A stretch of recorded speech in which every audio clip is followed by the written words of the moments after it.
근데 제일 마음속에 걸리는 것부터 말씀해 보시죠. 네, 아들이 자기가 법을 다루는 법무팀에 있는 아이가 법의 소송권에 한 달 전에 되어 있는데, 저는 그 일이 일어나면서 걔한테 듣고 나서 그날 그 순간부터 저는 그냥 제 나름대로 저희 아들, 또 그 소송을 맡은 검사 판사님, 저희가 그냥 저기서 그 모든 분들이 청산천하 세계 중생들이 서로 싸우지 말고 죄짓지 말고 부처님 전에 그 한마음 바쳐서 법짓기 발언하고, 또 저희 아들과 거기에 있는 그분들을 다시 또 하나하나를 떠올리면서 그렇게 바치고, 또 저희 아들한테는 엄마가 이렇게 바치고 있어, 절대 잘못되는 일이 없을 거다, 잘못되지 않을 거니까 너는 마음으로 잘못되지 않는다고 생각하라, 그렇게 하면서 바치고 있어요. 그래서 그런지 한 5일 동안 정도에 제가 그런 일이 아무 일이 안 일어난 것처럼 그렇게 지낼 수 있었어요. 그래서 못 드리고 오늘 이렇게 왔습니다. 그래서 그러면서 제가 4년 전에 그 큰아들과 저로 인해서 작은아들이 금전적으로 너무 어렵게 돼서 근무를 하면서도 완전 멘붕 상태에 빠질 정도로 금전적으로 어려웠는데, 그래서 며느리하고도 그때부터 잘 보지 않고 그랬어요. 그래서 이번에 이 문제로 며느리가 전화 와서 몇 번 같이 상의하고 만나고 그렇게 하면서 제 나름대로 이번에 가족 간의 업장 소멸이 되려고 이런 일이 일어났나, 이런 생각도 저 나름대로 해서 이번 기회에 기도하면서 그 일이 해결되면서 가족 간에 없고 왔다, 제가 이제 늘 금강경 기도를 할 때 며느리하고 작은아들하고 같이 잘 지낼 수 있게 그 발언을 했었거든요.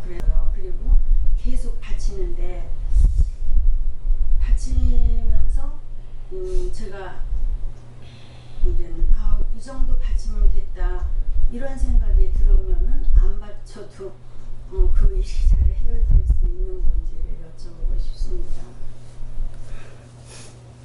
네, 이제 둘째 아들이 몇 살이세요? 다 42살인데요. 결혼했어요. 결혼했잖아.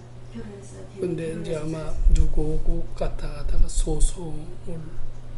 할 판이고, 갔다 가다 불리하게 되면 또 나쁜 일이 생기는 것 같은데, 참. 근데 그런 이야기를 엄마한테 왜 어떻게 해서 듣게 되셨습니까? 며느리가 전화가 왔어요. 왜 그런 걸 나한테 전하냐고 그러죠.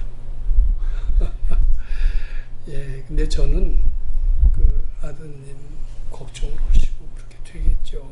근데 이게 사실은 진정 효자라면은 아무 힘없는 어머니한테 전 전하지 않아야 된다는 겁니다. 전했다라는 것 자체가 엄마 속 썩어보셔는 어떻게 보면 상당히 순수하지 않은 그런 마음이 좀 담겨 있다라고 봅니다. 그런데 어떻게 보면 엄마 가슴에 상처를 주고, 그렇다고 엄마가 아무런 힘이 안 돼요. 지금 내가 보기에는 속만 썩을 뿐이지.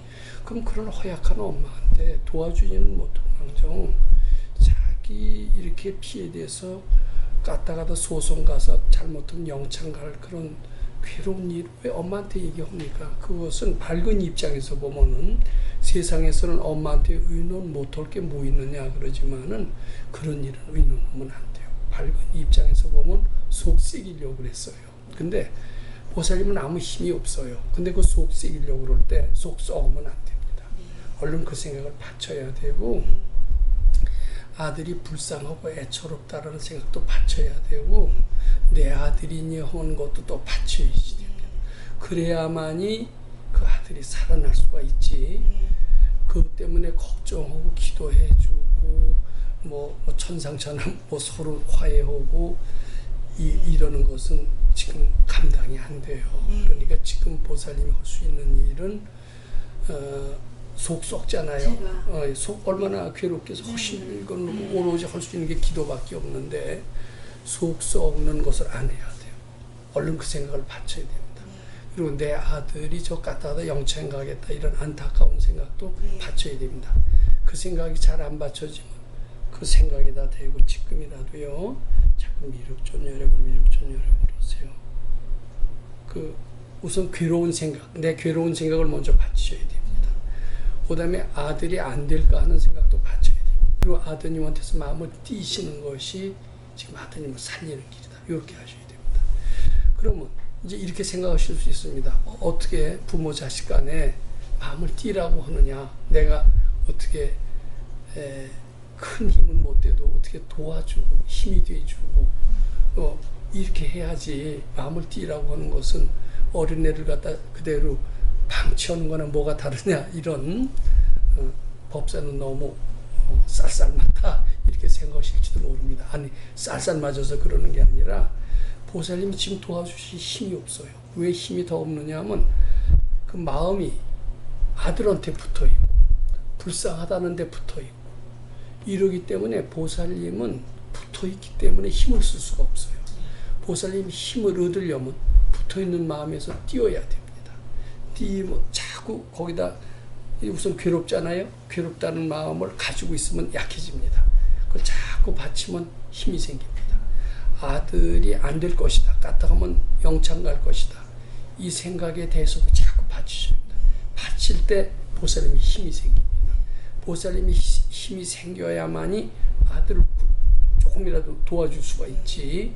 지금 상태에서 괴로워하는 순간은 왜 아무 무력하게 되고 마는 겁니다. 이건 제 말을 좀 믿으신다면은 괴로운 생각 받치시고 아들이 잘못된가 안타까운 생각도 냉정하리만큼 막 받치셔서 마음을 철저히 띄세요. 네. 할 수 있는 말이 있다면 금강경 읽어라 이 정도인데 금강경 읽을 것 같지도 않습니다. 그럴 바에는 마음을 띄시는 것이 가장 좋은 방법이다. 제가 읽을 것 같지 않다. 아들이요? 예, 안 읽을 거예요. 저 그거를 여쭤보려고 해서 아들한테 금강경 공비롭진여랩을 그걸 알아서 카페에 들어가고 또 그 책 이번에 그렇게 권하시는 건 좋아요. 우선 보살님이 아드님한테 붙은 마음을 띄시면은 그 책도 잘하면 읽을 수가 있는데 마음을 붙여놓으면 거의 안 읽을 겁니다. 근데 이제 그 읽으라고 해서 읽고 안 읽고는 자유인데 안 읽고 금강경 읽는 데면 상당히 도움이 될 겁니다. 근데 그것도 억지로 읽으라고 해도 절대로 안 읽으니까 우선 보살님은 괴롭잖아요. 얼마나 괴롭겠어요. 큰아드님 그랬지. 또 그 날맞 때 되면 작은아들 그렇지. 이게 저는 저 같으면요. 늙고 힘없는 엄마한테 절대로 그런 얘기 안 할 것 같습니다. 자기 혼자 감당하죠. 지금 뭐 초등학생이에요. 뭐 중학생이에요. 그런 얘기. 한 가지 더 말씀드릴 게 있는데요. 하여튼 알게 됐잖아요. 네, 알게 그렇죠. 된 것은 그 아들 때문에 결국 속 썩게 된 거고 물론 본인은 얘기하지 말라고 했겠죠. 그건 당연한 겁니다만은 결과적으로는 속을 썩었다라는 점에서 그 아들 우선 속 썩었다는 점에서 아들한테 붙었던 마음이 너무나 많고요. 붙었던 마음이 많은 만큼 그 붙은 상태에서는 기도의 힘을 발휘할 수가 없습니다. 하여튼 우선 속 썩는 것을 바치시고 내 아들이 사실 내 아들이 아니에요. 보살님. 이게 이렇게 얘기하면 저를 너무 잔인하다고 하실지 모르지만 저는 그렇게 애착을 띄워본 경험이 있는 사람이기 때문에 얘기한 겁니다. 전 하나도 안 하고 뭐 입으로만 한다. 절대 이게 아닙니다. 저는 100배 더 힘든 우리 어머니의 정을 띄임으로써 저도 살고 어머니가 살았던 그런 실감나는 체험이 있어요. 보살님이 아드님에 대한 애정을 힘써 띄시는 게 좋습니다. 그리고 부처님을 향하세요. 그냥 무심하고 냉정하라는 뜻이 아닙니다. 아들한테 붙은 마음을 부처님께 바쳐서 아들에 대한 정은 띄고 부처님만 오로지 향하신다면은 부처님의 힘이 보살님한테 임하셔서 보살님으로 하여금 능력을 발휘하게 하고 전 보살님이 무서울 정도로 아드님한테 붙은 마음을 띄기만 한다면 뛸 수가 없어서 그렇지 띄기만 한다면 아들한테는 기적이 일어날 수 있다라고 있습니다. 한번 용감하게 해보세요. 제 말 틀리지 않을 겁니다. 근데 못 찌더라고요. 자식에 대해서. 아들이 불쌍한 마음과 그 아들의 예. 건강을 거기에 대고 그거를 자꾸 부처님으로 다치든가 미륵전열을 미륵전열을 자꾸 하고. 하셔서 네. 내 아들이거니 하는 생각까지도 없어져야 네. 돼요. 그래야만이 보살님한테 부처님 광명이 임하시고 능력이 발휘가 되는 겁니다. 근데 그 아들에 딱 붙여놓으면은 제가 비유를 했습니다. 아들한테도 마음을 딱 붙여놓으면 손발을 묶인 상태는 마찬가지. 손발이 묶인 상태에서 어떻게 내 힘을 발휘할 수 있어요? 없어요. 근데 아들한테 붙은 마음을 띄는 것은 내가 손발을 묶여 있는 게 아니라 자유로워진다는 뜻입니다. 자유로워져야 무슨 일을 처리할 수 있다. 이렇게 이해하시면 됩니다. 뭐 지금 방방 뛰어봐야 소용이 없습니다. 절대 그 마음을 한번 뛰어보세요. 뛰어본다고 해서 뭐 어떻게 아들이 영창 가는 건 아니지 않습니까? 용감하게 뛰시면 뛰실수록 아들한테는 분명히 좋은 일이 저는 일어날 수 있다고 생각합니다. 아예 잊어버릴 정도가 되시면 더더욱 좋습니다. 근데 잊어버릴만 하면은 그래도 어떻게 한 번 또 그렇게 해서 붙인 뒤에 아무 효과가 또 없어지는 수는 너무나 많습니다. 저는 여기 오면서부터 이제 법사님 시키시는 대로 해서 일주일 만에 제 문제가 해결이 됐고, 그리고 그러고 있는데 또 이제 그렇게 계속 금강경 기도를 하는데 자꾸 예전에 잊었던 사람이 자꾸 머리에서 연상이 되는 거예요. 근데 어느 날 제가 법사님 법문을 들었는데 갑자기 어느 사람이 갑자기 생각나는 것은 괜히 그렇게 생각이 나는 게 아니다라는 법문이 생각이 났습니다.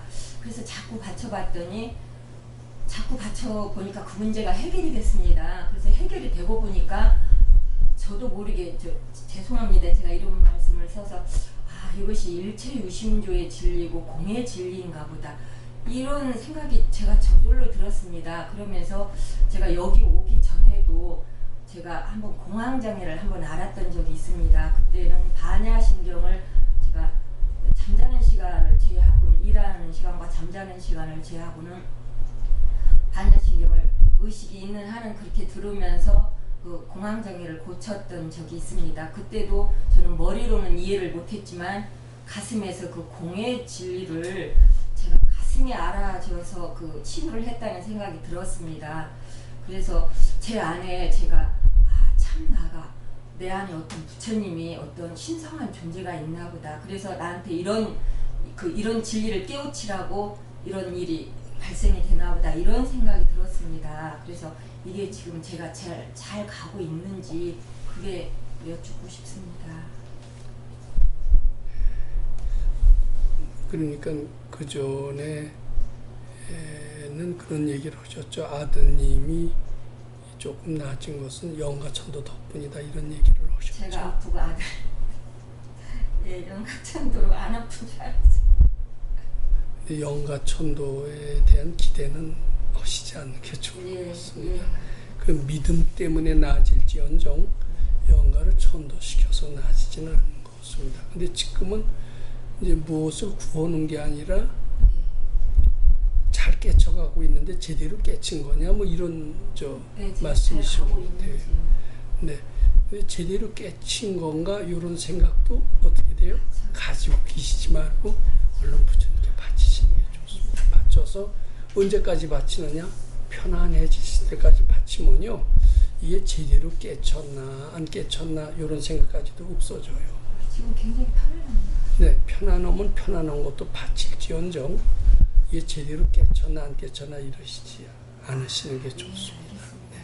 네, 편안하고 또 뭐 어려운 게 생기면 또 자꾸 바치고 네, 그렇게 하시면 됩니다. 근데 어떻습니까? 이 공황장애가 고치기가 상당히 어려운 걸로 아는데 어떤 방법으로 그렇게 단기간 내에 고칠 수 있었습니까? 제가 공황장애를 3개월 만에 고쳤는데요. 병원에서도 고치기가 힘들 거고 재발이 잦을 거라고 그랬는데 저는 그때는 여기 금강경 공부를 몰랐잖아요. 반야신경을 우연히 한글 번역본을 듣게 됐습니다. 근데 세계공과 다르지 않고 공의색과 다르지 않다는 그 부분에 마음이 가면서 제가 공황장애를 일으켰던 그 현상 어떤 원인이 있었잖아요. 그 원인이 갑자기 제 가슴에 와 닿으면서 그래 그것이 이와 다르지 않고 이와 다르지 않다는데 그런 것이 제 가슴에 꼭 닿은 것 같습니다. 근데 그걸 듣지 않으면 또 그 막 괴로워하는 그 심정으로 돌아가고 반야신경을 들으면 또 내 자리를 본래 자리를 찾은 것처럼 마음이 편안해지고 근데 그것을 수도 없이 반복해서 들으니까 어느 순간에 그 가슴에서 딱 저 머리로는 못 알아들었거든요. 근데 제 가슴에서 딱 알아듣고 병이 나았습니다. 그런 얘기가 있어요. 반야심경 10만 도그러면 바다 위를 그냥 걸어 다닐 수 있는 도력이 생긴다. 그런 옛말이 있습니다. 그런데 10만 독이라는 게 간단하지가 않겠죠. 이 금강경도요. 아주 즐겁게 수지독송 해보세요. 그럼 뭐 참 각종 난제들은 아마 다 해결이 될 겁니다. 보살님도 아드님 생각이 안 날 때까지 내 아들이 아니라고 지금 뭐 별 수가 없잖아요. 어떻게 보살님이 검사해요, 뭐예요. 그러니까 아예 생각 안 날 때까지 자꾸 바치시고 생각이 나면 깜짝 놀라서 바치시고 자꾸 바치다 보면 편안해질 때가 되면 아들 일이 해결이 된다. 이렇게 보시면 돼요.